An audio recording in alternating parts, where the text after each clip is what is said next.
السلام علیکم دوستو، میرا نام ہے حذیفہ اور آپ دیکھ رہے ہیں القرآن سینٹر آفیشیل۔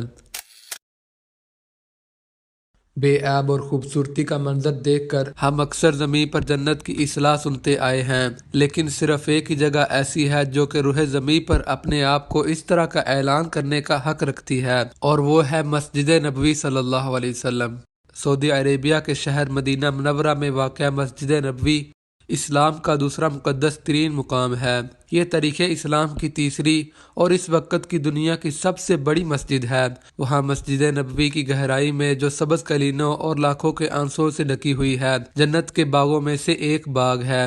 یہ ایک ایسی جگہ ہے جس کے بارے میں ہر مسلمان کو معلوم ہے جو کبھی وہاں رہا ہے، لیکن پھر بھی اس کے بارے میں چند ایسے حقائق جو ہو سکتا ہے آپ کو اس سے پہلے معلوم نہ ہو۔ ہجرت مدینہ کے بعد حضور پاک صلی اللہ علیہ وسلم نے اپنے ہاتھوں سے مسجد نبوی کی تعمیر فرمائی۔ یہ مسجد 2 سے 3 بچوں سہل اور سہیل کی ملکیت تھی، جنہوں نے بڑی خوشی سے اس جگہ کو مسجد کے لیے وقف کر دیا۔ اس سے قبل اس جگہ پر کھجوریں خشک کر پھیلائی جاتی تھیں۔ اس مسجد کو کھجور کے تنوں اور پتھروں کے ذریعے تعمیر کیا گیا، جس پر اس سے قبل کوئی چھت موجود نہیں تھی، مگر بعد میں کھجور کے تنوں کے ذریعے اس کی چھت بنا کر اس کو ڈھک دیا گیا، اور یوں یہ مختصر سی مسجد وجود میں آئی جسے آج ہم ریاض الجنہ کہتے ہیں۔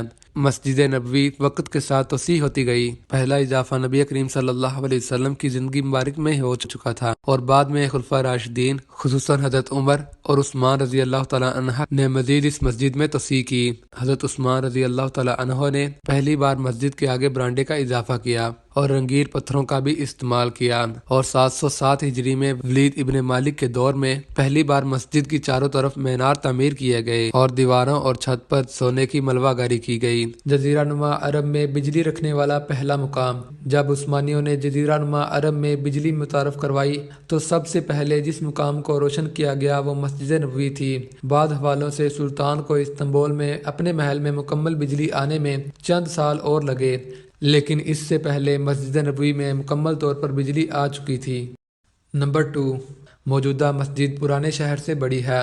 موجودہ مسجد اصل عمارت سے 100 گنا زیادہ ہے۔ اس کا مطلب ہے کہ موجودہ مسجد پرانے شہر کے تقریباً پورے علاقے پر محیط ہے، اور اس حقیقت سے ظاہر ہوتا ہے جہاں جنت البقیع ہے، قبرستان رسول پاک صلی اللہ علیہ وسلم کے زمانے میں شہر کے مضافات میں تھا۔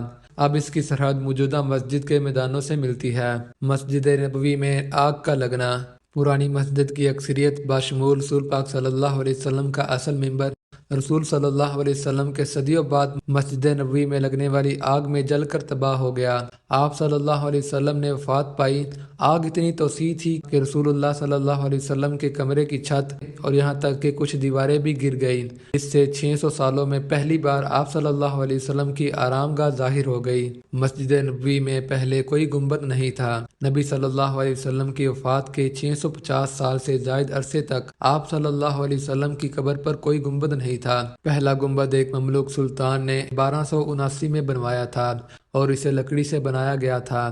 آج جو سبز گنبد ہم دیکھ رہے ہیں وہ دراصل رسول پاک صلی اللہ علیہ وسلم کے کمرے کا بیرونی گنبد ہے، اور ایک اندرونی گنبد جو بہت چھوٹا ہے، اور اس کے اندر نبی کریم صلی اللہ علیہ وسلم، ابو بکر صدیق رضی اللہ تعالیٰ عنہ اور حضرت عمر رضی اللہ تعالیٰ عنہ کے نام مبارک لکھے ہوئے ہیں۔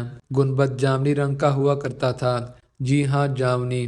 آج جو ہم سبز گنبد دیکھ رہے ہیں یہ اصل میں پہلے جامنی رنگ کا ہوا کرتا تھا۔ معلوم ہوا کہ گنبد تقریباً 150 سال پہلے اپنی موجودہ شکل اور رنگ تک پہنچنے کے لیے مختلف رنگوں اور تزئین و آرائش سے گزر چکا ہے۔ کسی زمانے میں یہ سفید ہوا کرتا تھا جسے حجاز کے عرب خاص پسند کرتے تھے۔ مسجد نبوی میں 3 محراب ہیں۔ اکثر مساجد میں صرف ایک محراب ہوتا ہے، لیکن رسول پاک صلی اللہ علیہ وسلم کی مسجد میں 3 محراب ہیں۔ موجودہ محراب وہ ہے جو آج کل امام کے لیے نماز پڑھانے کے لیے استعمال ہوتا ہے، اور اگلا محراب واپس رکھا جاتا ہے، اور اس محراب کو سلیمانی یا احناف محراب کہا جاتا ہے۔ یہ سلطان سلیمان کے حکم پر حنفی امام کے لیے شاندار بنایا گیا تھا، جبکہ مالکی امام پیغمبری محراب سے نماز پڑھاتے ہیں۔ نبوی محراب پوری طرح سے علاقے کا احاطہ کرتا ہے جہاں سے رسول پاک صلی اللہ علیہ وسلم نماز پڑھایا کرتے تھے، سوائے اس کے جہاں آپ صلی اللہ علیہ وسلم نے پاؤں رکھا تھا۔ حضرت فاطمہ رضی اللہ تعالی عنہا کے کمرے میں کیا پڑا ہوا ہے؟ رسول پاک صلی اللہ علیہ وسلم کی چیزیں آپ صلی اللہ علیہ وسلم کے کمرے یا فاطمہ رضی اللہ تعالی عنہا کے کمرے میں رکھی جاتی تھی، جنہیں بڑی توسیع کے بعد آپ صلی اللہ علیہ وسلم کے کمرے میں شامل کر دیا گیا۔ جب مدینہ کا محاصرہ کیا گیا تو عثمانی کمانڈر کے پاس خواتین اور بچوں کے کپڑوں میں چھپائے گئے بہت سے انمول نمونے استنبول منتقل کیے گئے۔ اب انہیں تو پکاپی محل میں دیکھا جا سکتا ہے، تاہم دلچسپ بات تو یہ ہے کہ کچھ اشیاء اب بھی باقی ہیں لیکن غیر دستاویزی ہیں۔ یہ خفیہ نشانیوں سے بھرا ہوا ہے۔ جی ہاں، مسجد نبوی صلی اللہ علیہ وسلم اس قدر باریکی نشانیوں اور رازوں سے ٹھکی ہوئی ہے کہ یہ ڈی ونچی کوڈ کو پری اسکالرز کے لیے ایک سستی پہیلی کی طرح نظر آتا ہے۔ ہر ستون، ہر گنبد، ہر کھڑکی ایک کہانی رکھتی ہے اور ان واقعات کے مقام کی نشاندہی کرتی ہے جو تاریخی اور روحانی اہمیت رکھتے ہیں۔ مسجد نبوی کی تزئین و آرائش کرنے والے لوگوں نے محسوس کیا کہ ہر جگہ نشان لگانا ناممکن ہوگا، کیوں نہ کہ اس سے نماز کے اصل مقصد سے توجہ ہٹ جائے گی۔ لہٰذا انہوں نے ارد گرد کی اشیاء کے ڈیزائن میں معمولی تبدیلیوں کے ذریعے اہمیت کے مقام کی نشاندہی کرنے کے لیے ایک ہوشیار طریقہ نکالا۔ اس چیز کا راز کیا ہے؟